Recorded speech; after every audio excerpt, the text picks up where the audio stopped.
Hare Krishna. Dear devotees, we welcome all of you for this evening Bhagavad-Gita lecture series. Today we are very happy to welcome His Grace Shyam Prabhu, who is very active in preaching.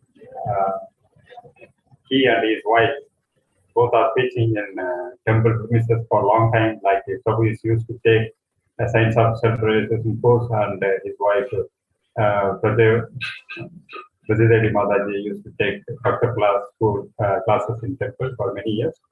And today the topic is purpose of sacrifice, sinful reactions or destroy. From Bhagavad-Gita, chapter 4, verse 30. I welcome Prabhu by loud chanting Hare Krishna, Krishna Krishna, Hare Hare, Hare Rama, Rama Rama, Hare Krishna. Hare Krishna. அன்பார்ந்த பக்தர்களே, உங்கள் அனைவரையும் ISKCON Chennai சார்பில் வரவேற்கிறோம். இன்று நமக்கு உபன்யாசம் வழங்குபவர் அருள் திரு ஷியாம் முராரி பிரபு அவர்கள் அத்தியாயம் 4 பதம் 30. இன்றைய தலைப்பு தியாகம் சந்தோஷத்தை கொடுத்து முக்தியை அளிக்கிறது என்பதை பற்றி நம்மிடையே பேச உள்ளார். பிரபுஜி அவருடைய மனைவி இருவரும் சிறந்த பக்தர்கள்.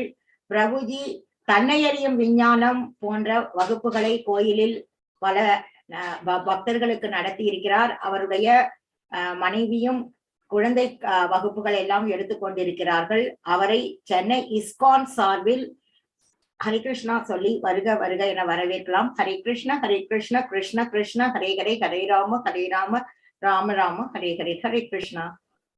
ஹரே கிருஷ்ணா. மிக்க நன்றி ஸ்ரீநாத் பிரபு, சௌமிய லட்சுமண மாதாஜி.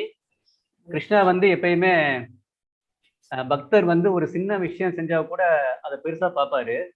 ஸோ அதே மாதிரி நாங்கள் ஏதோ ஒரு சின்ன விஷயம் பண்ணிட்டு இருக்கிறது 2 பேரும் பெருசா சொன்னீங்க. அந்த அளவுக்கு நாங்க பெரிய ஆளுங்க இல்லை. இருந்தாலும் உங்களுடைய நன்றி மாதாஜி, நன்றி பிரபு. முதல்ல என்னுடைய பிரார்த்தனைகளை ஆரம்பிச்சிடுறேன். ஓம் அஜ்ஞான திமிராந்தஸ்ய ஞான அஞ்சன ஷலாகாய சக்ஷூர் உன்மிலித்தம் ஏன தஸ்மை ஸ்ரீ குருவே நமக. நம ஓம் விஷ்ணு பாதாய கிருஷ்ண பிரஸ்தாய பூத்தலே ஸ்ரீமதே பக்தி வேதாந்த சுவாமின் இதி நாமினே. நமஸ்தே சரஸ்வதே தேவே கௌரவாணி பிரச்சாரிணே நிர்விசேஷ சூன்யவாதி பாஷ்சாத்ய தேசதாரிணே வாஞ்சா கல்பதரூப்யஸ்ச கிருபா சிந்துப்யேவ ச பதிதானாம் பாவனேப்யோ வைஷ்ணவேப்யோ நமோ நமः. ஜெய ஸ்ரீ கிருஷ்ண சைதன்யா பிரபு நித்யானந்தா ஸ்ரீ அத்வைதா கதாதாரா ஸ்ரீவாசாதி கௌரபக்த விருந்தா. ஹரே கிருஷ்ணா கிருஷ்ண கிருஷ்ணா ஹரே ஹரே, ஹரே ராமா ராம ராமா ஹரே ஹரே. ஹரே கிருஷ்ணா. அத்தியாயம் 4 பதம் 30. சர்வே பீயதே யக்ஞவிதோ யக்ஞ சாபித கல்மஷஹ யக்ஞ சிஷ்டாமிருத புஜோ யாந்தி பிரம்ம சனாதனம். மொழிபெயர்ப்பு ஏசி பக்தி வேதாந்த சுவாமி பிரபுபாத் அவர்களுடைய மொழிபெயர்ப்பு. பலதரப்பட்ட இந்த யாகங்கள் அனைத்தும் வேதங்களில் அங்கீகரிக்கப்பட்டவை. இவை பல்வேறு விதமான செயல்களிலிருந்து பிறந்தவை. இவற்றை இவ்விதமாக அறிவதால் நீ முக்தி அடைவாய். Sorry actually 4.30. That's what even I am wondering. Sorry மாதாஜி. தியாகத்தின் பொருளை அறிந்து செயல்படும் இவர்கள் அனைவரும் பாவ விளைவுகளிலிருந்து தூய்மை பெற்று இத்தகைய யாகங்களின் பலன்களை அமுதமாக பருகி பரமமான நித்திய நிலையை நோக்கி முன்னேறுகின்றனர். Hare Krishna. In today's shloka is 4.30. The translation goes like this: all these performers who know the meaning of sacrifice become cleansed of sinful reactions, and having tasted the nectar of the results of sacrifices, they advance toward the supreme eternal atmosphere. AC Bhaktivedanta Swami Prabhupada அவர்களின் பொருளுரை. முன்பு விளக்கப்பட்ட பலவிதமான யாகங்களின் பொதுவான குறிக்கோள் புலன்களை கட்டுப்படுத்துவதே ஆகும். ஜட இருப்பின் மூல காரணம் புலனுகிர்ச்சியே. எனவே ஒருவன் புலனுகிர்ச்சியின் தளத்தில் உள்ளவரை ஞானம், ஆனந்தம், வாழ்வு ஆகியவை பூரணமாக உள்ள நித்தியமான தளத்திற்கு உயர்வு பெறுவதற்கான வாய்ப்பே இல்லை. அந்த தளம் நித்தியமான நிலையில் அல்லது பிரம்மன் சூழ்நிலையில் வசிப்பதாகும். மேலே குறிப்பிட்ட எல்லா யாகங்களும் பௌதிக வாழ்வின் எல்லா பாவ விளைவுகளிலிருந்தும் தூய்மை பெற உதவுகின்றன. வாழ்வின் இத்தகைய முன்னேற்றத்தால் ஒருவன் தற்போதைய வாழ்வில் ஆனந்தமாக செல்வ செழிப்புடன் வாழ்வது மட்டுமின்றி இறுதியில் அருவ பிரம்மஜோதியில் கலப்பதன் மூலமாகவோ பூரண புருஷோத்தமரான கிருஷ்ணருடன் உறவு கொள்வதன் மூலமாகவோ இறைவனின் நித்திய உலகை அடைகின்றான். Hare Krishna. Purport. From the foregoing explanation of different types of sacrifice, namely sacrifice of one's possessions, study of Vedas or philosophical doctrines, and performance of the yoga system, it is found that the common aim of all is to control the senses. Sense gratification is the root cause of material existence. Therefore, unless and until one is situated on a platform apart from sense gratification, there is no chance of being elevated to the eternal platform of full knowledge, full bliss, and full life.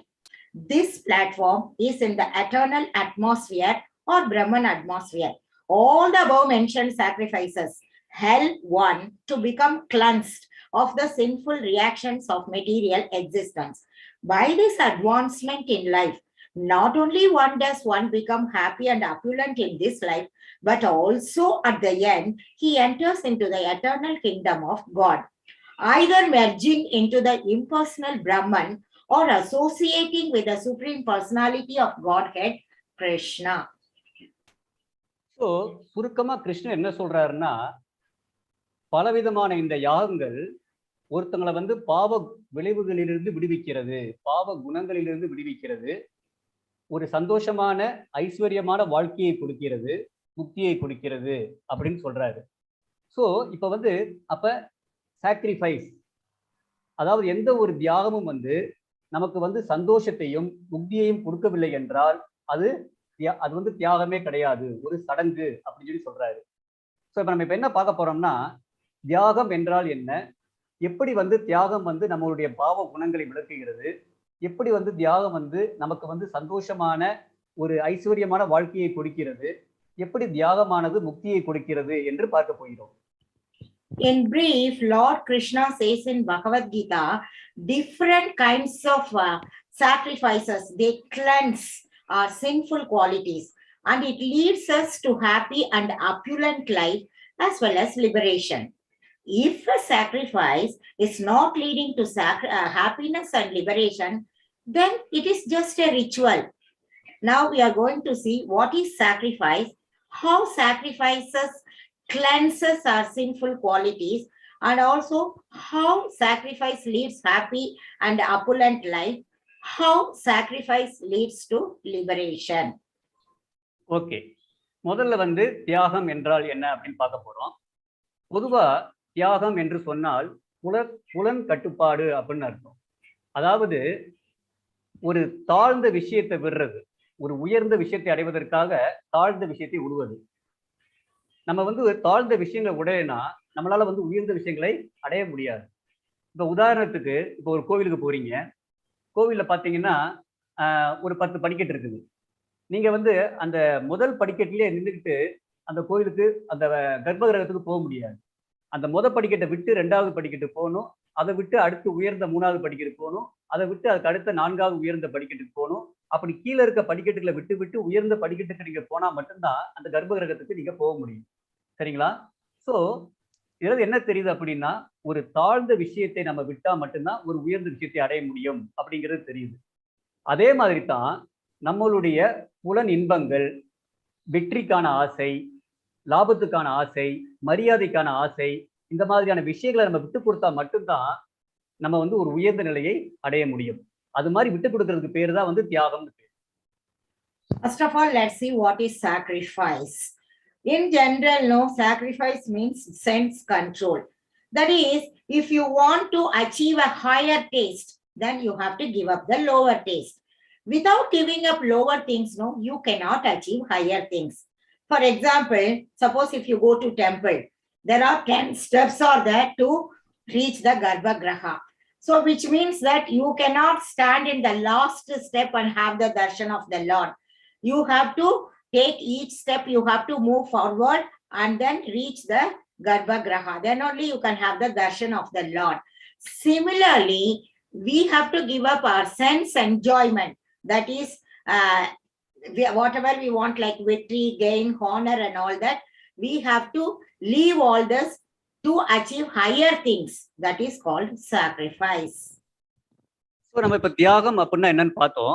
அதுக்கு உதாரணம் பார்க்கணும்னா, இப்போ இந்த குழந்தைங்க இருக்கிறாங்க, அந்த குழந்தைங்க வந்து பார்த்தீங்கன்னா யூஸ்வலாக பார்த்தா என்ன பண்ணுவாங்க, இந்த டிவி பார்க்கறது, இந்த ஸ்மார்ட் ஃபோன்லேயே இருக்கிறது, வீடியோ கேம் விளையாடுறது, நாவல்கள் படிக்கிறது, இந்த மாதிரி விஷயத்திலே வந்து பொழுது போக்கிட்டு இருப்பாங்க. ஆனா இந்த மாதிரி ஒரு தாழ்ந்த புலனின்ப விஷயத்திலிருந்து அவங்க விலகி அவங்க வந்து அறிவை அடைவதற்கு படிக்கிறதுக்கு முயற்சி பண்ணாங்கன்னா, ஆன்மீக அறிவு, ஜட அறிவு இதெல்லாம் படிக்கிறதுக்கு முயற்சி பண்ணாங்கன்னா அதுக்கு பேர் தியாகம் பேர். ஏன்னா அப்படி பண்ணா மட்டும்தான் அவங்க வந்து லைஃப்ல வந்து பின்னாடி அவங்க லைஃப்ல வந்து ஒரு சிறந்த வாழ்க்கையை வாழ முடியும். அந்த ஆன்மீக அறிவையோ ஜட அறிவையோ அவங்க கற்காம போனு, டிவி, வீடியோ கேம்ஸ், நாவல்ஸ் இப்படி இருந்துகிட்டு இருந்தாங்கன்னா அவங்க வந்து ஒரு நல்ல வாழ்க்கையை அமைச்சுக்க முடியாது. ஸோ அதனால வந்து இந்த மாதிரி தாழ்ந்த புலனின்பத்தை விட்டுட்டு, தாழ்ந்த புலனின்பங்களை தியாகம் பண்ணிட்டு அவங்க வந்து உயர்ந்த அறிவை கற்க வேண்டும். அதே மாதிரி இப்போ ஒரு 2 மனிதர்கள் இருக்காங்க வச்சுக்கோங்க. அவங்களுக்கு இடையில வந்து பாத்தீங்கன்னா எப்பயுமே வந்து ஒரு ஒரு ஒரு எப்பயுமே 2 பேர் இருந்தோம்னா எப்பயுமே பாத்தீங்கன்னா ஒரு கருத்து வேறுபாடு இருக்கும். அந்த கருத்து வேறுபாடு வர சமயத்துல நான் தான் வெற்றி அடையணும், நான் தான் எனக்கு தான் மரியாதை கிடைக்கணும் அப்படின்னு நினைச்சுக்கிட்டு அவங்க வந்து விவாதம் பண்ணிக்கிட்டே இருந்தாங்கன்னா அது வந்து ஒரு முன்னேற்றத்தை கொடுக்காது. அதுக்கு பதிலா என்ன பண்ணணும், அவங்க வந்து அந்த வெற்றி அடையணும் நோக்கத்தையோ மரியாதை அடையணும் நோக்கத்தையோ அதை வந்து அவங்க தியாகம் பண்ணினாங்கன்னா தான் ஒருத்தங்களோடு ஒருத்தங்க ஒத்துழைச்சி முன்னேற முடியும். இது வந்து பாத்தீங்கன்னா யூஸ்வலா வந்து கணவன் மனைவி, மாமியார் மருமகள், அதே மாதிரி ஒன்று சேர்ந்து சேவைகள் செய்யக்கூடிய இடங்கள் இந்த இடத்துல ரொம்ப பொருந்தும். ஸோ கருத்து வேறுபாடுன்னு வர்றப்ப நம்ம வந்து நமக்கு வெற்றி கிடைக்கணும், நமக்கு வந்து மரியாதை கிடைக்கணுங்கிறத தியாகம் பண்ணிட்டு எது வந்து எல்லாருக்கும் பலன் கொடுக்கும் அப்படிங்கிற கண்ணோட்டத்துல அந்த விஷயத்தை செயல்படுத்துறப்ப அது வந்து ஒரு ஒரு ஒத்துழைப்பை கொடுத்து ஒரு முன்னேற்றத்தை குறிக்கிறது. சரிங்களா? அதே மாதிரி ஒரு சிலர் பார்த்தீங்கன்னா இந்த சோசியல் மீடியாலேயே நிறைய நேரம் டைம் ஸ்பெண்ட் பண்ணிட்டு இருப்பாங்க. அதுல வந்து லைக்ஸ் கிடைக்கிறதுக்காக வந்து விருப்பம், அந்த சோசியல் மீடியாவில் வந்து யாராவது லைக் போட்டாங்கன்னா அதுல வந்து அவங்க உற்சாகமாயிடும். அந்த மாதிரி நிறைய டைம் ஸ்பெண்ட் பண்ணிட்டே இருப்பாங்க. ஸோ அது மாதிரி அந்த புலனின்பத்தை லைக்ஸ் கிடைக்கக்கூடிய புலனின்பத்தை வந்து தியாகம் பண்ணிட்டு அதுக்கு பதிலாக முழுமுதற் கடவுளை பற்றி படிப்பதற்கோ இல்லாட்டி அவரை பற்றி கேட்பதற்கோ அவங்க வந்து நேரத்தை செலவு பண்ணாங்க அப்படின்னா அவங்களால முழுமுதற் கடவுளை பற்றிய அறிவை அடையவும் முடியும், அவர்களால் முழுமுதற் கடவுள்கிட்ட போக முடியும். ஸோ இதெல்லாம் வந்து தியாகத்துக்கு சில உதாரணங்கள். See, now so far we have seen what is sacrifice. So for that, no, there is an example about children. See, generally, no, children, they have the habit of watching TV and they play with smartphones and also they play video games, they read novels. So all this they have to give up because these things only give the lower taste. So they have to gain knowledge, both spiritual and material knowledge. So if they give up all these silly things like watching TV, using smartphones, video games playing, all that, if they leave and then they go for higher taste like spiritual and material knowledge, that is called a sacrifice. But this will help them to give a better life. So they become the better people. And also another example is, if there are 2 people, no, always difference of opinion will be there between them. So they will always have arguments, they will not adjust with each other. So if we want to become successful in life, we have to adjust with each other. And also, no, we should not have difference of opinion and we have to cooperate with each other. That is called a sacrifice. This usually happens between husband and wife also in the family life. So if that type of adjustment is there, that will bring unity and progress in the family. And also, no, even this happens between mother-in-law and daughter-in-law, and also those who perform various different types of services also this happens. So what we have to do is, even in social media and all, no, we hear or read about Supreme God. So when we read about the God and God, then that is called a sacrifice, because when we read about Supreme God, that will help us to acquire knowledge about the God, and also it helps us to go back to Godhead. Okay, இது வரைக்கும் தியாகம்னா என்னன்னு பார்த்தோம். தியாகத்துக்கு ஒரு சில உதாரணங்கள் பார்த்தோம். இப்போ வந்து தியாகம் வந்து எப்படி வந்து நம்மளுடைய பாவ குணங்களை வந்து அழிக்கிறது அப்படிங்கிறத பத்தி பார்க்க போறோம். இப்போ வந்து ஒரு ஒரு பெண் இருக்காங்க. அந்த பெண் வந்து டிவி சீரியல் பார்க்கறதுல கிடைக்கக்கூடிய அந்த தாழ்ந்த புலனின்பத்தை விட்டுட்டு அவங்க என்ன பண்றாங்க, தன்னுடைய கடமைகளாகிய குழந்தைகளை கவனிக்கிறது, பிரசாதம் தயாரிக்கிறது, பக்தி செயல்களை செய்யறது, அந்த மாதிரி விஷயங்களை செய்யறதுங்கிறது வந்து ஒரு தியாகம். இதுல எப்படின்னு பாத்தீங்கன்னா, இந்த டிவி சீரியல் அவங்க பார்த்தாங்கன்னு வச்சுக்கோங்க, அது வந்து கண்டிப்பா வந்து அவங்களுக்குள்ள வந்து பாவ குணங்களை போடும். ஆக்சுவலா காமம், கோபம், பேராசை, தற்பெருமை, பயம், அந்த மாதிரி அனைத்து விதமான களங்கமான உணர்வுகளையும் போடும். ஒரு சின்ன உதாரணம், அதாவது இப்போ ஒரு பெண் வந்து ஒரு டிவி பார்க்குறாங்க, அதுல வந்து மாமியார் மருமகளை பத்தி காமிக்கிறாங்க, மாமியாரை கொடுமைக்கார மாமியாரா காமிக்கிறாங்க, மருமகளை பார்த்து வந்து மாமியார் சொல்றதை கேட்காத மருமகளா காமிக்கிறாங்க. இப்ப இந்த பெண் திருமணமாகி போனா பிள்ளைன்னா அந்த மாமியாரை வந்து கொடுமைக்கார மாமியார்ங்கிற கண்ணோட்டத்திலே பார்ப்பாங்க. உண்மையில அந்த மாமியார் நல்ல மாமியாரா இருக்கலாம், அவங்க சொல்றது எல்லா விஷயமே இந்த பொண்ணுக்கு வந்து தவறா தெரிய வாய்ப்பு இருக்கு. அப்புறம் இந்த பெண் மாமியார் ஆகுறப்ப மருமகள் எல்லாமே வந்து சொல்ல பேச்சு கேட்க மாட்டேங்கிறாங்கிற கண்ணோட்டத்துல மருமகளை நடத்தலாம். ஸோ இந்த மாதிரி வந்து இந்த தாழ்ந்த சுகத்தை கொடுக்கக்கூடிய இந்த மாதிரியான டிவி சீரியல்லாம் பார்க்கறது வந்து என்ன பண்ணுது, நம்மளுடைய மனசுல வந்து தேவையில்லாத பாவ குணங்களை வந்து உண்டு பண்ணுகிறது. ஆனா அதுக்கு பதிலா நம்மளுடைய கடமைகளாகிய குழந்தை அந்த அந்த அம்மாவானது தன்னுடைய குழந்தைகளை கவனிக்கிறது, பிரசாதம் தயாரிக்கிறது, தன்னுடைய பக்தி செயல்கள் செய்யறது, இந்த மாதிரியான செயல்கள் ஈடுபட்டே இருந்தாங்கன்னா அப்ப அந்த பாவ எண்ணங்கள் வந்து உள்ள போறதுக்கான வாய்ப்பே கிடையாது. ஸோ அதனால வந்து நம்ம தியாகம் பண்றப்ப இங்க வந்து யார் என்ன தியாகம் பண்றா, அந்த பெண் வந்து அந்த டிவி சீரியல்ல இருந்து கிடைக்கக்கூடிய அந்த தாழ்ந்த புலன் இன்பத்தை தியாகம் பண்ணி தன்னுடைய குழந்தைகளை கவனிக்கிறது, பிரசாதம் தயாரிக்கிறது, பக்தி செயல்களை செய்யறது அப்படிங்கிற அந்த தியாகத்தை பண்றதுனால அந்த பெண் வந்து பாவ குணங்கள்ல இருந்து விலகி இருக்கிறாங்க. ஸோ அதனால வந்து தியாகம் அப்படிங்கிறது என்ன பண்ணும், நம்ம கிட்ட இருக்கக்கூடிய பாவ குணங்களை விளக்கும். பாவ குணங்கள் நம்ம கிட்ட இருந்து போச்சுன்னா என்ன ஆகும், ஆட்டோமேட்டிக்கா பாவ விளைவுகள் உண்டாகாது. பாவ விளைவுகள் உண்டாகாச்சுனாலே நம்ம சந்தோஷமா இருக்கலாம். Hare Krishna. Hare Krishna. Here no sacrifice means when we do any sacrifice, no, that will destroy all our sinful reactions. Suppose for example, no, if a lady knows she has the habit of watching TV without taking care of the children, then that is not correct. What she has to do is she has to avoid TV watching and she has to take care of her children and her family. That is always good.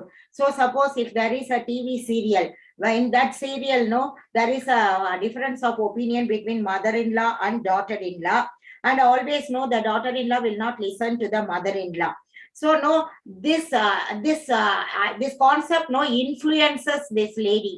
So always no, the mother-in-law also will look at the daughter-in-law as that she doesn't listen to what she says, and also the daughter-in-law also will look at the mother-in-law that she is only dominating and things like that. And this keeps continuing.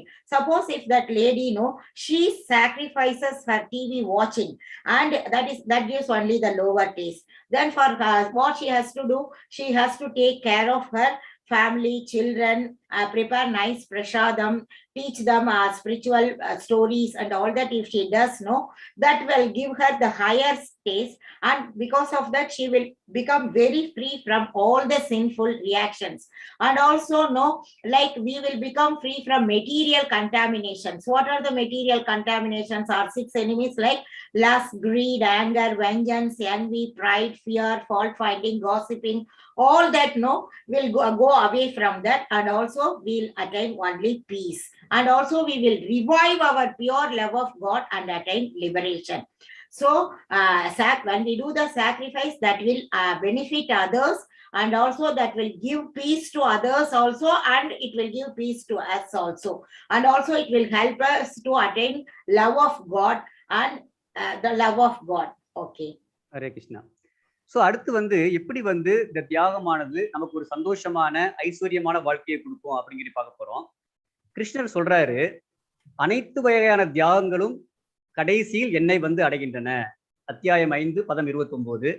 அதே மாதிரி அத்தியாயம் 7 பதம் 22 என்ன சொல்றாருன்னா, எல்லா விதமான பலன்களும் என்னிடமிருந்தே போய் சேருகின்றன.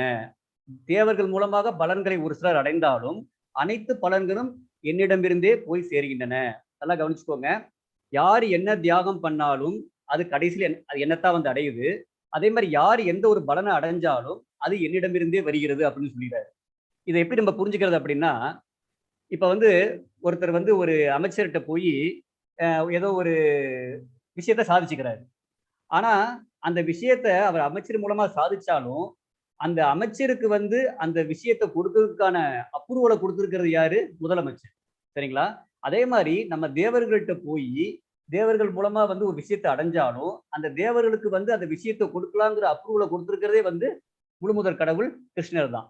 அதனால வந்து நம்ம முழுமுதற் தேவர்களை வழிபடுறதுக்கு பதிலாக நம்மளுடைய நேரத்தை வந்து முழுமுதற் கடவுளை கிருஷ்ணரை வழிபடுவதற்கு தியாகம் பண்ணோம் அப்படின்னா பண்ணோம்னா அப்ப வந்து நமக்கு வந்து எல்லா விதமான ஐஸ்வர்யங்களும் கிடைக்கும். Now we are going to see how this sacrifice leads to a happy and opulent life that we will see. Here, no, Lord Krishna in Bhagavad-Gita 5th chapter 29th sloka, he clearly states that all kinds of sacrifices or yajnas ultimately come to me. And also he says in Bhagavad-Gita 7th chapter 22nd sloka, all the benefits are ultimately coming from me only. Though one obtains through demigods. Even though if you obtain through demigods, the sanctioning authority is Lord Krishna. Here we can see this with an example and understand better. See, suppose if you want some work to be done and you approach a minister, and it is obvious, this minister may help you to get the work done, but even then the authority is given by the chief minister. So that's from the chief minister, the minister is getting the authority. Similarly, we worship demigod and we will get some benefit. And who is giving authority to demigods? The only supreme personality of Godhead, Krishna, is only giving the authority. So what we have to do, instead of worshipping the demigods, we can directly worship Lord Krishna and satisfy him and get the benefits. Hare Krishna. கிருஷ்ணர் சொல்றாரு அத்தியாயம் 9 பதம் 22ல, யாரெல்லாம் என்னை சரணடைகிறார்களோ அவர்களிடம் இல்லாததை நான் கொடுக்கிறேன், இருப்பதை பாதுகாக்கிறேன் அப்படின்னு சொல்றாரு. சோ நம்ம கிருஷ்ணரை சரணடைஞ்சோம் அப்படின்னாலே நமக்கு இருக்கக்கூடிய கஷ்டங்கள் வந்து குறைகிறத பார்க்கலாம். இதை வந்து ஒரு சின்ன உதாரணம் மூலமா விளக்கலாம். அதாவது இப்போ ஒருத்தர் இருக்கிறாரு, அவர் வீட்டுல வந்து பாத்தீங்கன்னா ஏகப்பட்ட பிரச்சனை, மின்சாரம் பிரச்சனை, பவர் கட் அடிக்கடி நடக்குது, தண்ணி வரமாட்டேங்குது, கழிவு நீர் சரியா போக மாட்டேங்குது. இந்த மாதிரி வீட்டுல ஏகப்பட்ட பிரச்சனை. இப்ப அவர் வந்து ஒவ்வொரு டிபார்ட்மெண்டா போய் கேட்டு பாக்குறாரு. மின்சார வாரியத்துல போய் பாக்குறாரு, வாட்டர் டிபார்ட்மெண்ட் போய் பாக்குறாரு, அப்புறம் அந்த கழிவு நீர் டிபார்ட்மெண்ட்ல போய் பாக்குறாரு. ஒவ்வொருத்தரா போய் அவர் வந்து கம்ப்ளைண்ட் ரைஸ் பண்ணி பாக்குறாரு. ஒரு விஷயமும் நடக்க மாட்டேங்குது. அவர் என்னடா பண்றது அப்படி யோசிச்சுட்டு இருக்கிறாரு. அவருக்கு வந்து அவருடைய ஸ்கூல்ல படிக்கிறப்ப அவருக்கு வந்து ஒரு நண்பர் இருந்தாரு. அந்த நண்பர் தான் இப்ப வந்து முதலமைச்சர். ஸோ அவர் என்ன பண்றாரு, அந்த முதலமைச்சரை வந்து வீட்டுக்கு கூப்பிடுறாரு. ஒரு நாள் வந்து எங்க வீட்டுக்கு வந்து லஞ்ச் சாப்பிட வாங்க அப்படின்னு சொல்லி கூப்பிடுறாரு. ஸோ முதலமைச்சர் வீட்டுக்கு வர்றாரு அப்படின்னு தெரிஞ்ச உடனே எல்லா டிபார்ட்மெண்ட்ல இருக்கிற எல்லாரும், மின்சார வாரியம் முதற்கொண்டு, வாட்டர் டிபார்ட்மெண்ட் முதற்கொண்டு, கழிவுநீர் டிபார்ட்மெண்ட் முதற்கொண்டு, அந்த டிபார்ட்மெண்ட்ல இருக்கக்கூடிய உயர் அதிகாரிகள் எல்லாருமே அவர் வீட்டுக்கு வந்து இறங்கிடுறாங்க. ஆட்களை வச்சு கட எல்லா வேலையும் சரி பண்றாங்க. அதே சமயத்துல அவர் கேட்காத விஷயங்களையும் பண்ணிட்டு போறாங்க. வீட்டை சுத்தி என்னென்ன பிரச்சனைகள் இருக்கோ அதெல்லாம் சரி பண்ணிட்டு வீட்டுக்கு அழகா ரோட போட்டு எல்லா விஷயங்களையும் பண்ணிட்டு போயிடுறாங்க. ஸோ அதே மாதிரி தான் நம்ம வந்து முழுமுதற் கடவுளை எப்படி வந்து இவர் வந்து முதலமைச்சருக்கு வந்து லஞ்ச் சர்வ் பண்ணு நினைச்சாரு. அவர் அப்படி நினைச்ச உடனே பாத்தீங்கன்னா எல்லா பிரச்சனையும் வந்து அவருக்கு தீர்ந்து போயிருச்சு. அதே மாதிரி நம்ம வந்து முழுமுதற் கடவுள் கிருஷ்ணருக்கு வந்து சேவை பண்ணணும் அப்படின்னு நினைச்சோம்னா உடனே இந்த இயற்கையும் சரி, தேவர்களும் சரி, நமக்கு நம்மளுடைய பிரச்சனைகள் வந்து குறைச்சிருவாங்க. ஆனா என்னன்னா, நம்மளுடைய பிரச்சனைகள் குறைஞ்ச உடனே ஆஹா எனக்கு எல்லா பிரச்சனையும் குறைஞ்சிருச்சே அப்படின்னு சொல்லிட்டு நம்ம பழையபடி நம்மளுடைய புலனின்ப விஷயங்களில் ஈடுபடக்கூடாது. அப்படி ஈடுபட ஆரம்பிச்சோம்னா திரும்ப பிரச்சனைகள் வர ஆரம்பிக்கும். அதனால வந்து நம்ம வந்து நம்மளுடைய நேரத்தை முழுமுதற் கடவுள் கிருஷ்ணருக்கு பக்தி செயல்களை செய்வதற்கு தியாகம் பண்ணோம் அப்படின்னா நம்மகிட்ட இருக்கக்கூடிய பிரச்சனைகள் எல்லாம் கொஞ்சம் கொஞ்சமா குறைஞ்சி நம்ம ஒரு சந்தோஷமான வாழ்க்கையை அடைவதை பார்க்கலாம். Here Lord Krishna in Bhagavad-Gita 9th chapter 22nd sloka, he says that for those who have surrendered unto me, I carry what they lack and preserve what they have. So here we'll see one example for this. Suppose if we have lot of we can understand how our problems will subside by inviting Supreme God Krishna into our house and doing devotional service for him. For this, there we'll see an example. There was a man who had problems with electricity, water and drainage problems in his house. And because of these problems, he was highly stressed out and he was unable to focus on his day-to-day activities. So what he wanted to solve his problem. So he approached the respective department authorities, but he is not able to solve his problems at all. Then what did he do? His school friend, he happened to be the CM of our country. Then at that time he thinks that, okay, let me invite chief minister to my house for lunch. So he just thought that. Then immediately, because CM is coming to his house and all the departments like electricity, water and drainage problem and whatever problem he had, all the department people came to his house and they see to it that everything is done perfectly, and also the road was laid in their street and everything was neatly done. So similarly, like instead of worshipping the demigods, if we directly worship Lord Krishna, if we think that if we worship Lord Krishna, then all our problems, like problems which happen due to the nature and also all the other problems, that will be solved and all our problems will be solved. Therefore, what we have to do is to solve our problems, we have to worship Supreme God. So if we sacrifice our time to perform devotional activities for Supreme Lord Krishna, then all our problems will gradually subside and hence we can live a very happy life. கிருஷ்ணர் சொல்றாரு அத்தியாயம் 2ல பரிந்துரைக்கப்பட்ட கடமைகளை ஒருவர் விடக்கூடாது. பரிந்துரைக்கப்பட்ட கடமைகளை செய்வதன் மூலமாக ஒருவன் சந்தோஷத்தை அடைகிறான். அதனால என்னை பற்றி நினைத்துக்கொண்டு உனக்கான பரிந்துரைக்கப்பட்ட கடமையை செய் அப்படின்னு சொல்லி அத்தியாயம் 8 பதம் 7ல சொல்றாரு. அப்புறம் அத்தியாயம் 3 பதம் 30ல உன்னுடைய செயல்கள் அனைத்தையும் என்னை சரணடைந்து செய், என்னை பற்றி முழுமையாக அறிந்து கொண்டு என்னை சரணடைந்து செய் அப்படிங்கிறாரு. நீ என்ன செஞ்சாலும் சரி, நீ என்ன சாப்பிட்டாலும் சரி, எதை நீ கொடுத்தாலும் சரி, எதை நீ எந்த தவம் இருந்தாலும் சரி, அதை எல்லாத்தையும் எனக்கு ஒரு படையலாக செய் அப்படின்னு சொல்லி அத்தியாயம் 9 பதம் 27 28ல சொல்றாரு. அதனால நம்ம ஒரு சந்தோஷமான வாழ்க்கை வாழணும், ஒரு ஐஸ்வர்யத்தோட கூடிய வாழ்க்கை வாழணும் அப்படின்னு நினைச்சோம்னா ஃபர்ஸ்ட் நம்மளுடைய கடமைகளை முழுமுதற் கடவுளை சரணடைந்து அவரை நினைத்து கொண்டே செய்ய வேண்டும். நம்மளுடைய கடமைகளை செய்யணும் அப்படின்னா ஃபர்ஸ்ட் நம்ம ஆரோக்கியமாக இருக்க வேண்டும். ஆரோக்கியமாக இருக்கணும்னா ஒரு சில தியாகங்களை பண்ணணும். என்ன மாதிரியான தியாகங்களை பண்ணணும்? இந்த ஜங்க் ஃபுட் சாப்பிட்றது, இரவுல ரொம்ப நேரம் முழிச்சிருக்கிறது, இந்த மாதிரி விஷயங்களை கண்டிப்பாக விட வேண்டும். அதற்கு பதிலாக நாம் என்ன பண்ணணும்? வீட்டில் சமைத்த, இறைவனுக்கு படைத்த சைவ உணவை எடுத்துக்கொள்ள வேண்டும். அதே மாதிரி புலனின்பத்தை தரக்கூடிய விஷயங்கள்ல ஈடுபடாம, போன்ல இருக்கிறது, இன்டர்நெட்ல இருக்கிறது, வீடியோ கேம்ல இருக்கிறது, இந்த மாதிரி தாழ்ந்த புலனின்பத்தை தரக்கூடிய விஷயங்கள் ஈடுபடாமல் உடற்பயிற்சி செய்யறதுல ஈடுபடணும். சரிங்களா? இது ஒரு ஜோக்கான ஒரு இன்சிடென்ட். ஒரு தடவை ஐடி ஃபீல்ட்ல ஒர்க் பண்ற ஒருத்தர் ஒரு டாக்டர்கிட்ட போறாரு. டாக்டர் அவர்கிட்ட கேட்கிறாரு, என்னப்பா பிரச்சனை அப்படிங்கிறாரு. உடனே அவர் சொல்றாரு, சார் எனக்கு முழங்கால் வலிக்குது, படிக்கட்டு ஏறினா மூச்சு வாங்குது, பசிக்கவே மாட்டேங்குது, தூக்கம் வர மாட்டேங்குது அப்படிங்கிறாரு. டாக்டர் அவரை செக் பண்ணி பார்க்குறாரு. பார்த்துட்டு, உனக்கு ரத்தத்தில் சுகர் இருக்குது, உனக்கு ரத்தத்தில் கொழுப்பு இருக்குது, உனக்கு நிறைய மன உளைச்சலாக இருக்குது அப்படிங்கிறாரு. உடனே அதுக்கு அந்த ஐடி ப்ரொஃபஷனல் கேட்குறாரு, சரி டாக்டர், அப்போ நான் அதுக்கு என்ன பண்ணணும் அப்படின்னு கேட்குறாரு. உடனே டாக்டர் சொல்கிறாரு, நீ நேரத்துக்கு சாப்பிடணும், இந்த ஜீனி, வறுத்த ஐட்டங்கள், இந்த விஷயங்கள்லாம் நீ அவாய்ட் பண்ணணும், டெய்லி ஒரு 6 மணி நேரம் தூங்கணும், டெய்லி ஒரு 2 கிலோமீட்டராவது நீ நடக்கணும் அப்படிங்கிறாரு. உடனே அவர் யோசிச்சுக்கிட்டே, டாக்டர் அது ரொம்ப கஷ்டம் டாக்டர், ஏதாவது நடக்கிறதா சொல்லுங்க அப்படிங்கிறாரு.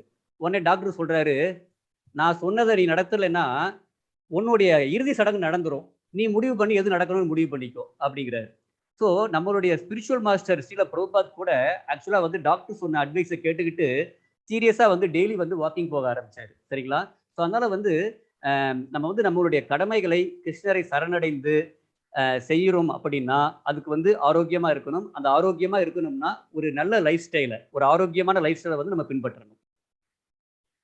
Here Lord Krishna says in Bhagavad-Gita, 2nd chapter, 31 to 37 slokas, he says that you do your prescribed duties. You should not give up your prescribed duties. By performing prescribed duty, you will attain happiness. And also, no, Lord Krishna says in Bhagavad-Gita, 8th chapter, 7th shloka, so always think of me. At the same time, you perform your prescribed duty. And also Krishna says in Bhagavad-Gita, 3rd chapter, 30th sloka, you surrender all your activities unto me with full knowledge of me. And also Krishna says, Bhagavad-Gita, 9th chapter, 27th sloka and 28th sloka, whatever you do, whatever you eat, whatever you offer or sacrifice, whatever you give away, and whatever austerity you perform, do them as an offering to me. In this way, you will attain me. So, suppose if we want to live very happy and also we have to have an opulent life, what we have to do? We must perform our prescribed duties. How? By surrendering to Lord Krishna and always thinking of Krishna.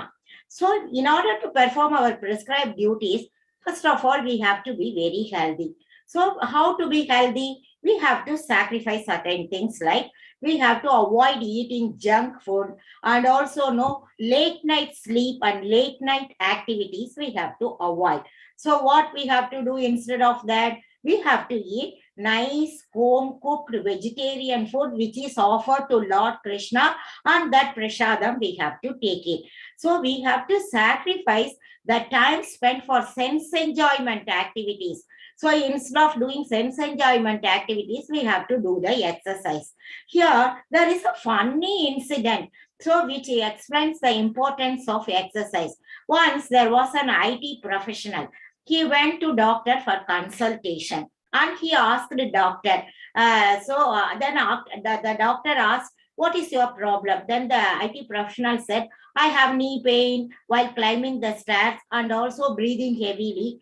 I don't feel hungry at all. I don't get sufficient sleep at all. Then the doctor checked the IT professional and told him, you have blood sugar, cholesterol, and lot of stress. Then the IT professional asked, what should I do, doctor? Then the doctor said, you should eat on time. And also you should avoid white sugar and fried items. You should sleep at least 6 hours per day. And also you should go for a walk at least 2 kilometers every day. Then the patient said, oh no, it's impossible. So this is very difficult. You please tell me something that which I can do and it will happen. Then the doctor said, see, I told you what you have to do. If you don't follow it, only your funeral will happen. Now you decide what you have to do. Then even our spiritual master, Srila Prabhupada, no, he took doctor's advice and seriously he was going for walking every day.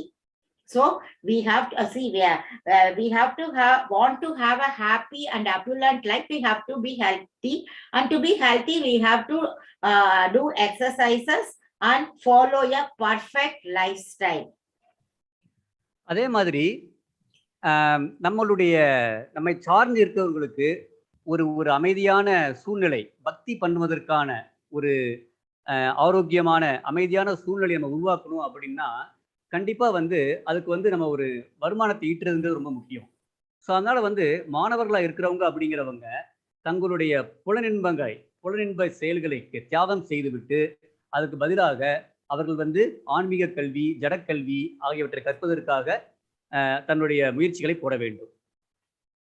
So now to be happy, the students like instead of engaging themselves in sense gratification, they have to give up all that and they have to cultivate the habit of learning spiritual education and material education, and they have to earn money in order to make their lifestyle perfect. அதே மாதிரி பக்தியை வந்து நிம்மதியா நம்ம பயிற்சி பண்ணணும், வீட்டில் இருக்கவங்க நிம்மதியா பயிற்சி பண்ணணும் அப்படின்னா அதுக்கு வந்து பொருளாதார பிரச்சனைகள் இல்லாம, கடன்கள் இல்லாம இருக்கிறதுங்கிறது ரொம்ப முக்கியம். அதனால வந்து வீட்டு தலைவர் அப்படிங்கிறவர் வந்து அவருடைய புலனின்ப செயல்கள், பாவகரமான புலனின்ப செயல்களை தியாகம் பண்ணணும். எப்படிப்பட்ட செயல்கள்? சிகரெட் பிடிக்கிறது, போதைப் பொருள் எடுத்துக்கிறது, தகாத உறவு வச்சுக்கிறது, சூதாடுறது, இந்த மாதிரியான பாவகரமான புலனின்ப செயல்களை வந்து அவர் வந்து தியாகம் பண்ணிட்டு அதுக்கு பதிலா வந்து தன்னுடைய வேலை சம்பந்தமான விஷயங்களை வந்து எப்படி தெரிஞ்சுக்கிறது, எப்படி நான் தன்னை வந்து தன்னுடைய ஸ்கில்ஸை வந்து டெவலப் பண்றது, எப்படி வந்து செல்வத்தை வந்து பெருக்கிறது, அந்த மாதிரி விஷயங்கள்ல வந்து அவர் வந்து ஈடுபாடு காட்டணும். Suppose if you want to live a peaceful life and practice bhakti, it's very important we have to be debt free.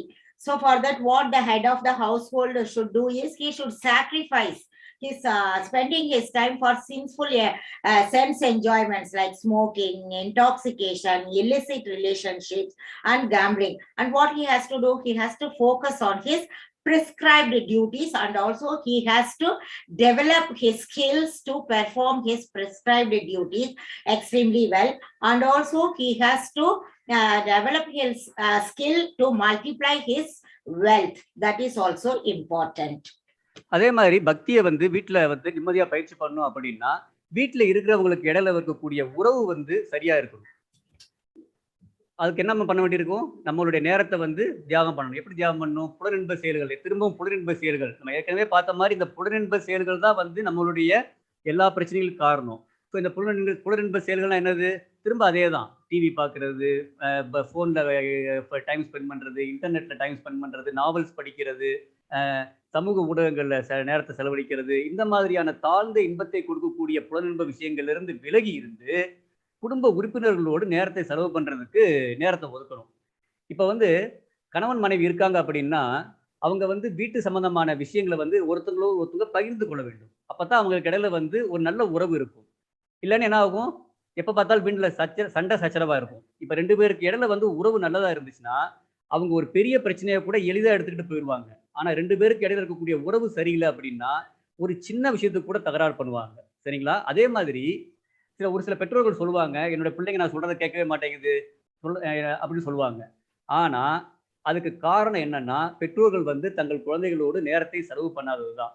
பெற்றோர்கள் வந்து அடிக்கடி குழந்தைகளோட நேரத்தை செலவு பண்ணி அவங்களோட ஒரு நல்ல உறவை வளர்த்தாங்கன்னா குழந்தைகள் வந்து பெற்றோர்கள் சொல்வதை கேட்பாங்க. அப்ப கண்டிப்பா வந்து பெற்றோர்கள் வந்து இந்த தாழ்ந்த இன்பத்தை கொடுக்கக்கூடிய புலனின்ப விஷயங்களை தியாகம் பண்ணிவிட்டு குடும்ப உறுப்பினர்களோடு நேரம் செலவு பண்றத வந்து கண்டிப்பாக நேரத்தை செலவழிக்க வேண்டும். Here, if we want to practice everyone bhakti peacefully at home, so what are the things we have to do? First of all, we have to maintain a very good relationship between the family members. That's important.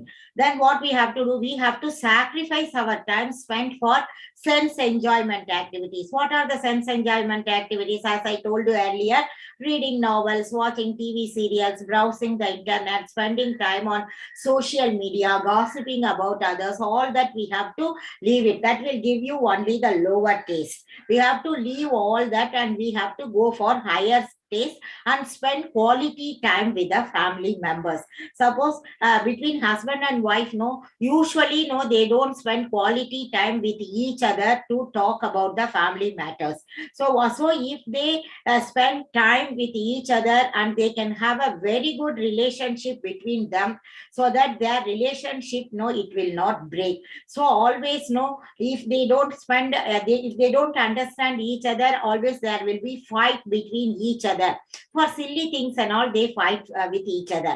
So if the relationship between the husband and wife is good, means then it will be very easy for them to adjust with each other, even if there is a serious matter. So parents usually they'll complain that children are not listening to them. Why? Because the children know if the parents they don't spend quality time with the children, no, then the children will end up in wrong pathway only. So what? Because all this happens because the parents don't spend quality time with the children. So what they have to do is they have to build a good relationship between the children, so that their relationship will not break. So quality time the parents have to spend with the children by talking to the children and also telling them spiritual stories, and also they have to spend time with children. They can play with the children, so that all these ways, no, that will bring a loving relationship between them, and the children know they'll improve, and they will start listening to the parents, and they will have the feeling of security that the parents always care and love for them. So without much argument, whatever the parents say, no, they will accept it. So these are the ways, that is the way we have to build the relationship with the family to practice peaceful bhakti at home. Yes. So இப்போ இது வரைக்கும் சொன்ன மாதிரி அந்த தாழ்ந்த இன்பத்தை கொடுக்கக்கூடிய புலனுகர்ச்சி செயல்கள்ல இருந்து விலங்கி இருந்து அதெல்லாம் தியாகம் பண்ணிட்டு நம்ம வந்து நம்மளுடைய நமக்கான பரிந்துரைக்கப்பட்ட கடமைகளை இது வரைக்கும் ஒன்றா பார்த்தோம். அதாவது வந்து ஆரோக்கியமா இருக்கிற மாதிரி பார்த்துக்கிறது, அப்புறம் வந்து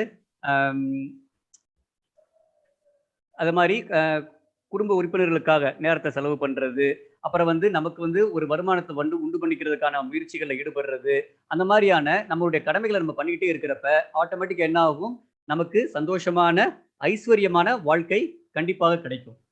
ஆனா என்ன பிரச்சனை அப்படின்னா, அந்த மாதிரி வாழ்க்கை கிடைச்ச உடனே நம்ம தற்பெருமையில இருந்தோம் அப்படின்னா என்ன ஆயிரும், நம்ம வந்து வாழ்க்கையினுடைய முக்கியமான நோக்கமாகிய இறைவனை அடைய வேண்டும், முழுமுதற் கடவுளனோடான தூய அன்பை உயிர்ப்பிக்க வேண்டும், இறைவனை அடைய வேண்டும் அப்படிங்கிற நோக்கத்தை வந்து நம்ம மறந்துடுவோம்.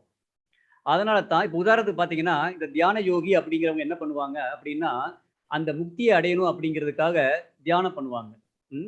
அப்படி பண்றப்ப என்ன ஆகும் அப்படின்னா, அந்த அவங்களுக்கு வந்து ஒரு சில பலன்கள் கிடைக்க ஆரம்பிக்கும். அதாவது காத்துல பறக்கிறது, தண்ணியில நடக்கிறது, அதே மாதிரி நிலத்துக்கு அடியில வந்து இருக்கிறது, நிலத்துக்கு அடியில வந்து மூச்சு திணறாம இருக்கிறது, தன்னுடைய அளவை வந்து உடல் அளவை வந்து பெருசாக்கிக்கிறது, தன்னுடைய உடல் அளவை வந்து சிறுசாக்கிக்கிறது, அந்த மாதிரியான யோக சக்திகள்லாம் வந்து அவங்களுக்கு கிடைக்கும். ஆனா என்ன பிரச்சனை அப்படின்னா, அந்த யோக சக்திகளை கிடைச்ச உடனே அதை பார்க்குற மற்ற மக்கள் என்ன பண்ணுவாங்க, அவங்கள பின்பற்ற ஆரம்பிப்பாங்க. உடனே அவங்களுக்கு என்ன ஆகும், பேர் புகழ் செல்வம் எல்லாமே கிடைக்க ஆரம்பிக்கும். இதெல்லாம் கிடைக்க ஆரம்பிச்சோன்னு என்ன பண்ணுவாங்க, கொஞ்சம் கொஞ்சமா அவங்க வந்து என்ன பண்ணுவாங்க, இதுவரைக்கும் கடைபிடித்து கொண்டிருந்த புலன் கட்டுப்பாட்டை விட்டுவிட்டு புலன் இன்பத்தை தரக்கூடிய செயல்களில் ஈடுபட ஆரம்பிச்சிருவாங்க. அப்ப என்ன ஆகும், அவங்க வந்து தங்களுடைய முதன்மையான இலக்கு, முக்தி என்கிற முதன்மையான இலக்கை மறந்து என்ன பண்றாங்க, திரும்ப வந்து இந்த உலகத்திலேயே வந்து பெறப்படுத்துறாங்க. அதே மாதிரி கர்மயோகி பார்த்தீங்கன்னா, அவங்க வந்து தங்கள் கர்ம யோகத்தின் மூலமாக செய்த அடைந்த அந்த அச்சீவ்மெண்ட்ஸ், அதை உயர்ந்த விஷயங்கள் நினைத்து அதன் மீது பெருமை கொண்டு அவங்களும் வந்து திரும்ப இந்த உலகத்துல பெறப்படுகிறாங்க. ஞான யோகிகளை பார்த்தீங்கன்னா, அவங்க தங்களுக்கு இருக்கக்கூடிய ஞானத்தின் மீது பெருமை கொண்டு அவங்களும் திரும்ப இந்த உலகத்துல பெறப்படுகிறாங்க. ஆனா பக்தி யோகிக்கு வந்து பார்த்தீங்கன்னா, அந்த மாதிரி ஃபெயிலியர், அந்த மாதிரி வந்து ஃபால் டவுன், கீழே விடுவதற்கான வாய்ப்புகள் வந்து குறைவு. ஏன்னா முழுமுதற் கடவுள் கிருஷ்ணர் என்ன சொல்றாரு, அவரே தனது பக்தனுக்கு தனிப்பட்ட முறையில வந்து அவர் வந்து பாதுகாப்பு கொடுக்கறதா சொல்றாரு. அவர் என்ன சொல்றாரு கிருஷ்ணரு, நான் வந்து எல்லாருக்கும் சமமா இருந்தாலும் என்னுடைய பக்தன் வந்து எனக்கு நண்பனாக இருப்பான், அவனுக்கு வந்து ஒரு தனிப்பட்ட கருணையை கொடுத்து அவனுடைய அறியாமை அப்படிங்கிற இருளை அகற்றி அவனுக்கு நான் அறிவை கொடுக்கிறேன், அவனை வந்து விடுவிக்கிறதுக்காக, இந்த ஜட உலக பந்தத்திலிருந்து விடுவிப்பதற்காக நானே தனிப்பட்ட முறையில பொறுப்படுத்துக்கிறேன், என்னுடைய பக்தன் கண்டிப்பாக என்னை வந்து அடைவான் அப்படின்னு சொல்லி பக்தி யோகிக்கு வந்து கிருஷ்ணர் வந்து கேரண்டி கொடுக்கிறார்.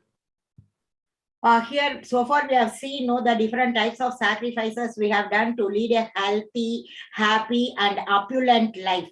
But if we become very proud of our opulences, then we will forget our primary goal of life, that is to attain love of God, and then we will fall down. For example, a Dhyana Yogi, he sacrifices his time by performing Ashtanga Yoga. and with the primary benefit of attaining liberation. So due to the sacrifice, what happens? He attains secondary benefits such as flying on the air, walking on the water, staying under the ground without suffocation, changing his size to small or bigger. So by seeing his mystic powers, people start following him. Then he attains name, fame, wealth, and all that. Then he gradually loses his sense control and he gets into sense gratification activities. So he forgets his primary goal of life. What is his primary goal of life? Which is liberation.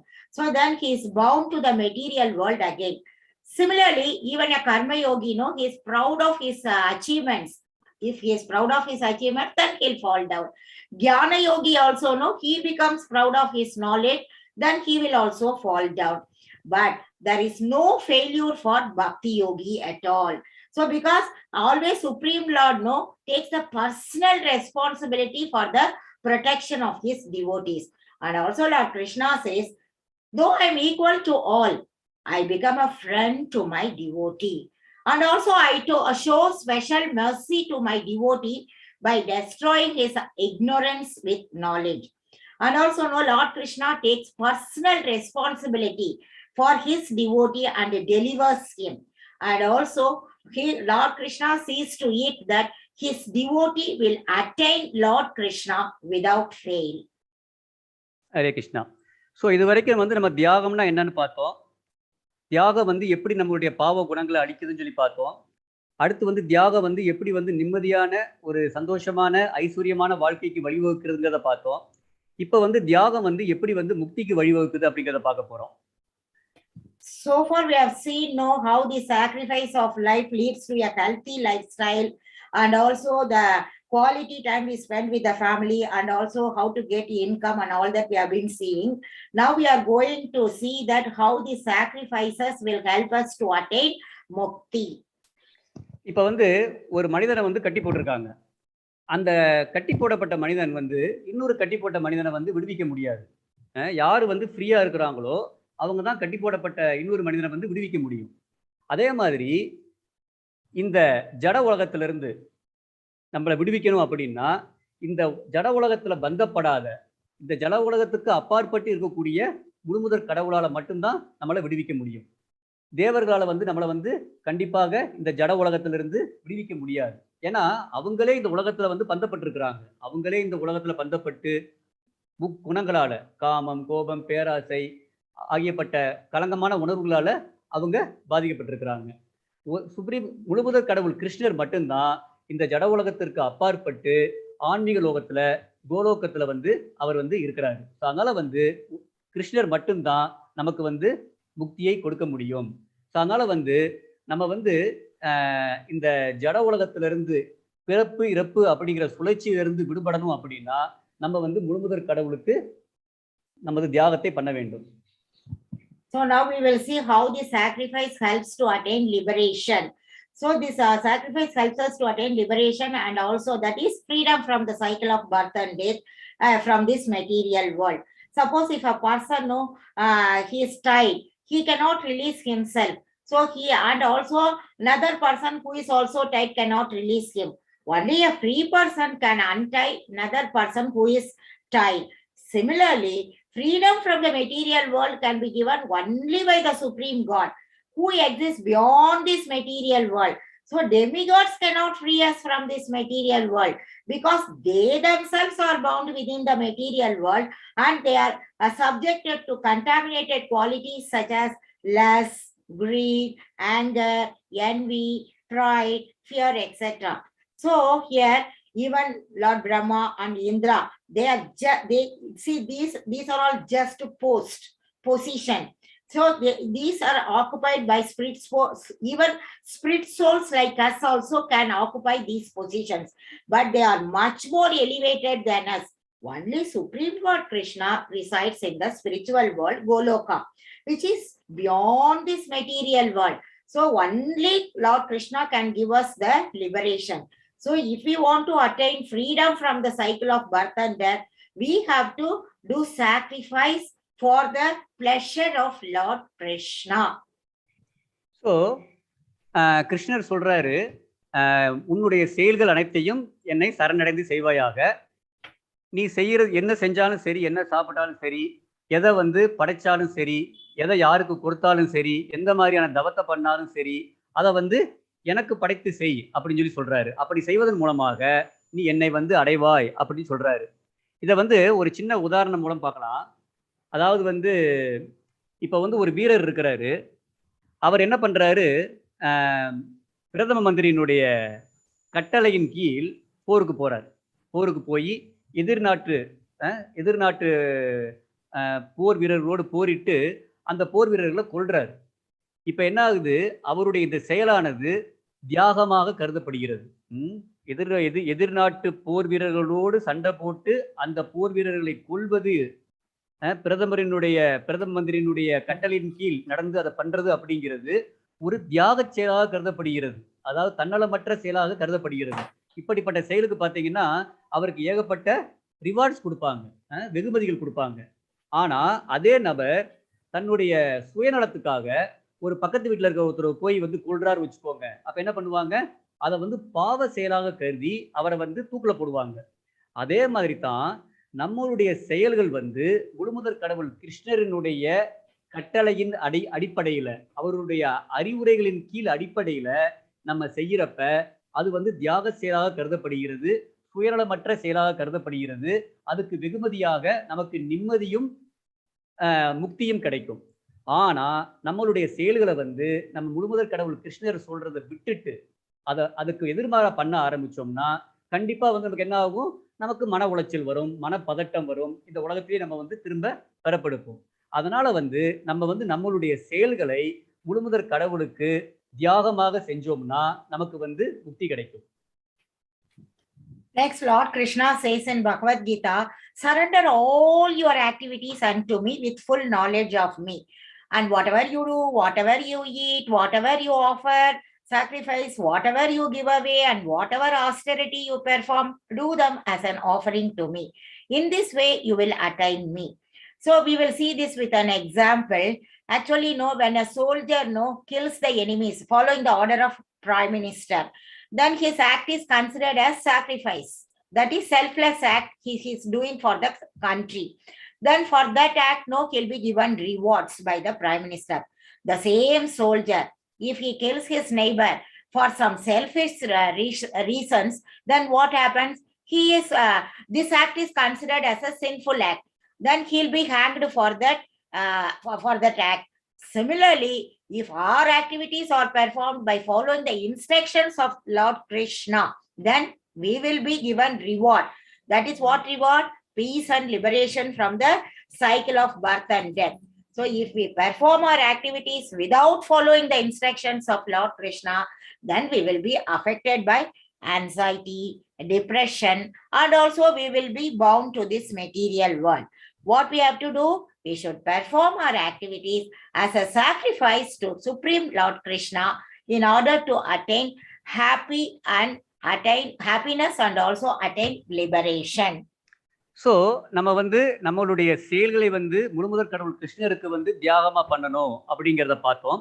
இப்போ அதை வந்து எப்படி வந்து பிராக்டிக்கலா செயல்முறையில இப்படி வந்து நடைமுறையில செயல்படுத்துது அப்படிங்கிறத பார்க்க போறோம்.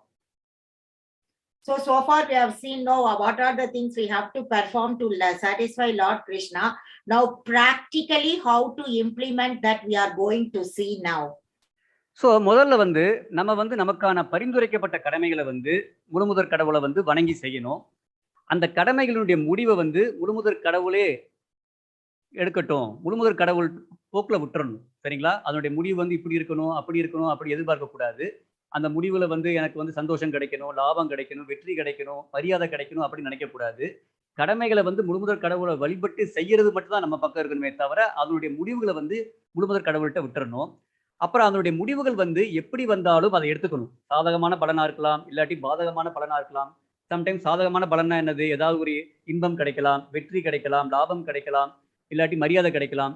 சம்டைம்ஸ் பார்த்தீங்கன்னா பாதகமான பலன் வரும், ஏதாவது நஷ்டமாகும், தோல்வியாகும், அவமரியாதை கிடைக்கும். எது வேணாலும் சரி, எப்படி இருந்தாலும் அதை நம்ம ஏற்றுக்கணும். ஏன்னா வந்து எது நடந்தாலும் கிருஷ்ணருக்கு தெரியும், நமக்கு எது நடந்தா நல்லது அப்படிங்கிறது அவருக்கு தெரியும். அதனால அவர் போக்கில் விட்டுட்டு பண்றப்ப அது எது நடந்தாலும் நமக்கு வந்து நல்லதுதான். சரிங்களா? ஸோ அதே மாதிரி பாத்தீங்கன்னா நம்மளுடைய கடமைகளை வந்து நம்ம கிருஷ்ணரை சரணடைஞ்சு செய்யறப்ப நமக்கு பலவிதமான பலன்கள் கிடைக்கும். நல்ல படிப்பு கிடைக்கும், பதவி கிடைக்கும், செல்வாக்கு கிடைக்கும், செல்வம் கிடைக்கும், குடும்பம் கிடைக்கும், இந்த மாதிரி பல பலன்கள் கிடைக்கும். இந்த பலன்கள் எல்லாத்தையுமே வந்து நம்ம திரும்ப வந்து முழுமுதற் கடவுளுக்கு வந்து படைக்கணும். இப்படி நம்ம செயல்படுறதன் மூலமாக நம்மளுடைய பரிந்துரைக்கப்பட்ட கடமைகளே வந்து நமக்கு முக்தியை கொடுக்கக்கூடிய ஒரு தியாக செயலாக மாறுகிறது. Now, first of all, no, when we perform our prescribed duties, no, we have to worship Lord Krishna, and also, no, with zero expectation, we have to let Lord Krishna decide the results. And whatever Lord Krishna is giving, no, that we have to accept the results. So, and we have to understand that Lord Krishna is always favorable to us, and he knows what is good for us. So whatever he is giving, no, whether it is favorable or unfavorable, whatever it is, we have to accept it, because Krishna knows everything.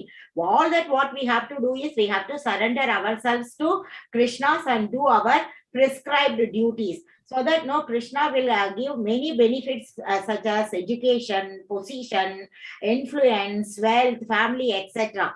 Whatever he is giving, no, we should offer them back to Lord Krishna.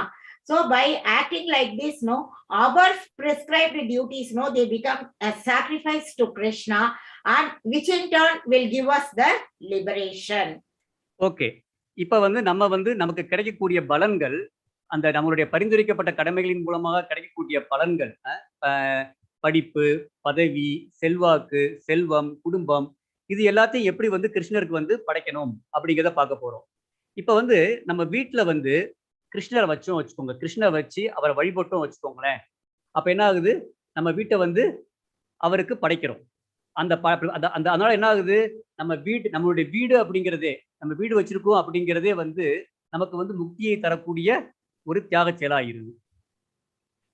So now let's see, how to offer the results of our prescribed duties.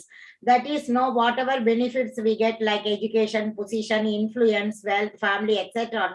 We have to give everything back to Supreme Lord Krishna. How we have to give? We have to keep Supreme Lord Krishna in our home, and also we have to worship Lord Krishna, and also we should offer our home to Supreme Lord Krishna, so that having a home becomes a sacrifice. That itself will give us the liberation. அதே மாதிரி நம்ம வந்து வீட்டுல சமைத்த சைவ உணவை வந்து முழுமுதற் கடவுளுக்கு வந்து நன்றியோடு படைச்சு அதை பிரசாதமா எடுக்கணும். அப்படி பண்றப்ப அந்த சாப்பிடுங்கிற செயலே முக்தியை தரக்கூடிய தியாக செயலாயிரும். Similarly, we have to offer our home cooked food to vegetarian food with full of gratitude, with love and affection. We have to give it to Lord, offer it to Lord Krishna, and take that as prasadam. So this act of eating, it becomes a sacrifice that will give you liberation. அதே மாதிரி நம்மளுடைய உடல், மனம், இது எல்லாத்தையும் வந்து முழுமுதற் கடவுளுக்கு வந்து வழிபடுவதன் மூலமாக அவருக்கு படைக்கணும்.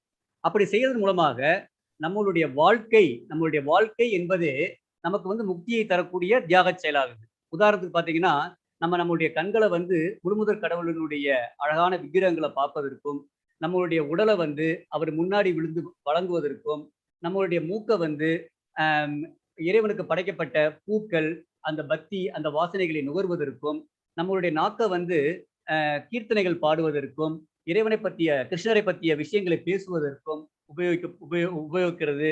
அதே மாதிரி நம்மளுடைய காதுகளை வந்து முழுமுதற் கடவுளை பற்றிய விஷயங்களை கேட்பது, நம்மளுடைய மனசை வந்து முழுமுதற் கடவுளினுடைய புனித நாமத்தின் மீது தியானம் பண்ணுவது ஆகிய செயல்களில் ஈடுபடுத்தும் போது நம்மளுடைய உடல், மனம் எல்லாமே வந்து அவருக்கு படைக்கப்படுகிறது. அப்ப நம்மளுடைய வாழ்க்கையே வந்து நமக்கு முக்தியை கொடுக்கக்கூடிய தியாக செயலாகிறது. Next, what we have to do is we should offer our body and mind to worship Supreme Lord. That is, by body and mind we have to do service to the Lord.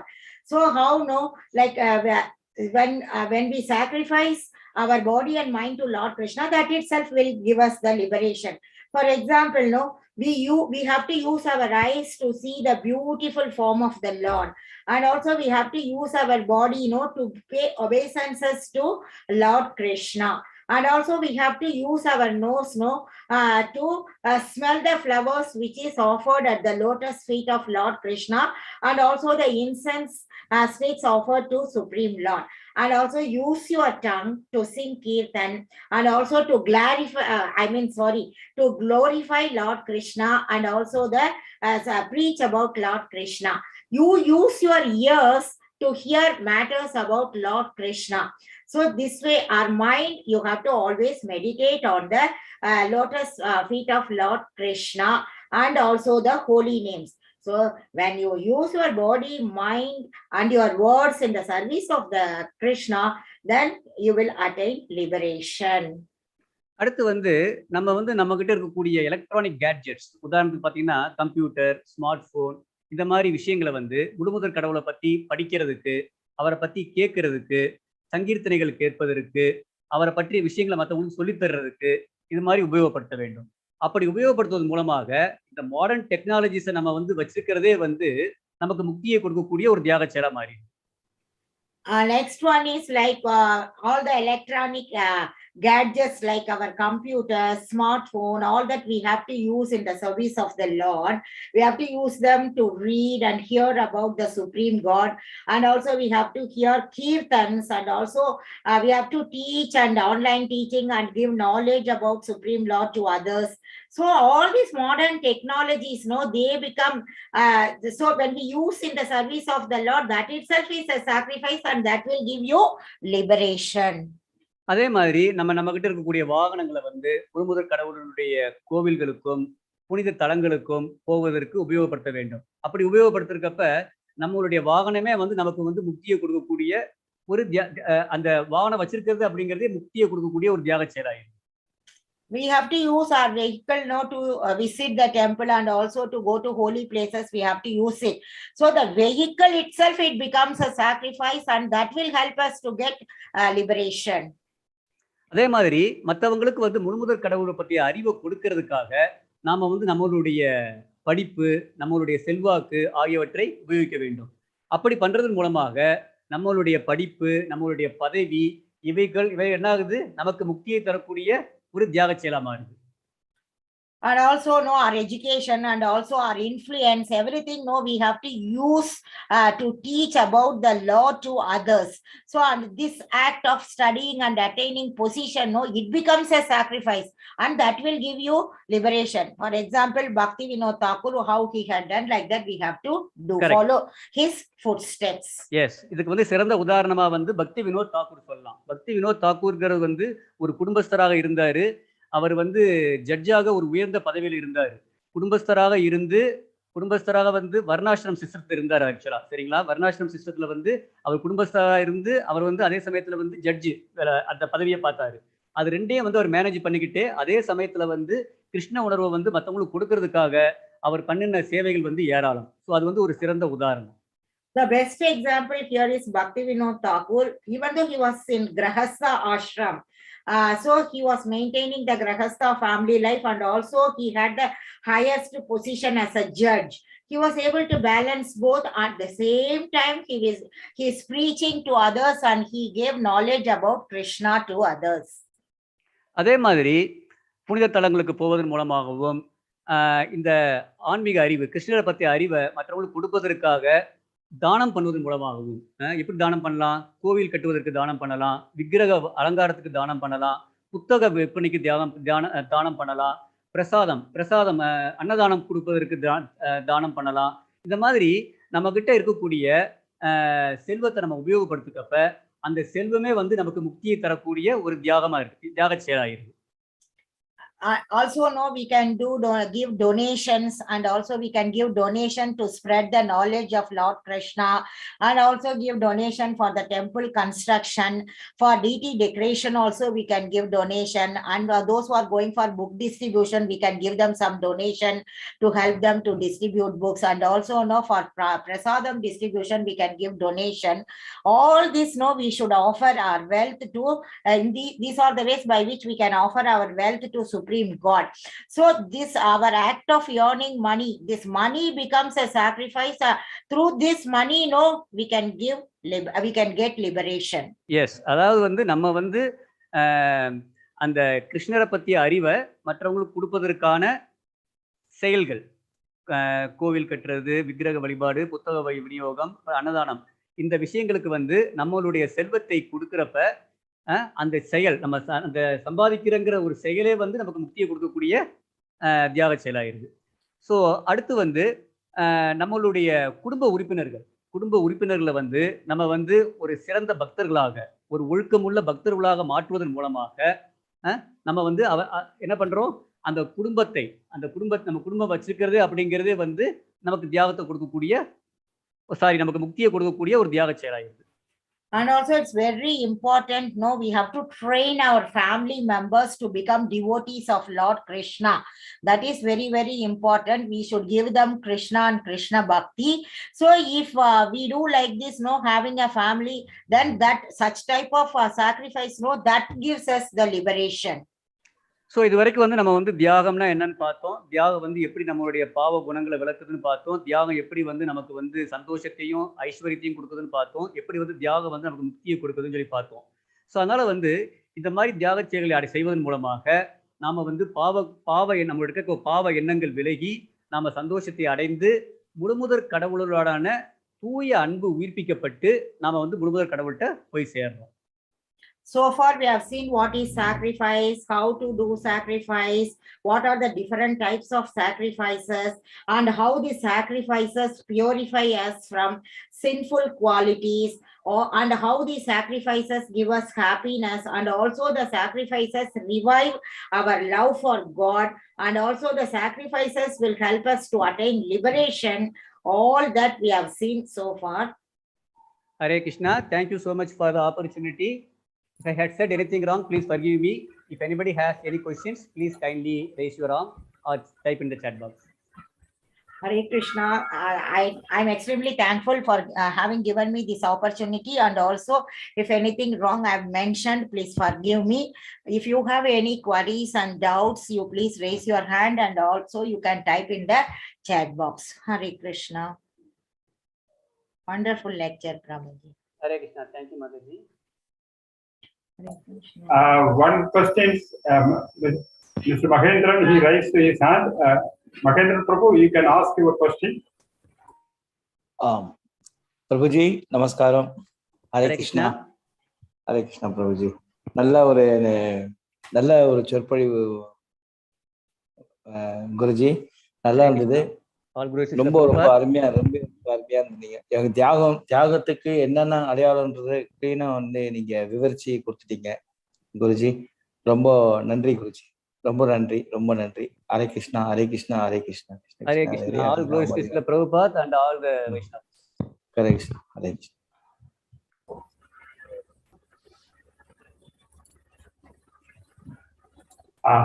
Thank you very much, Prabhu.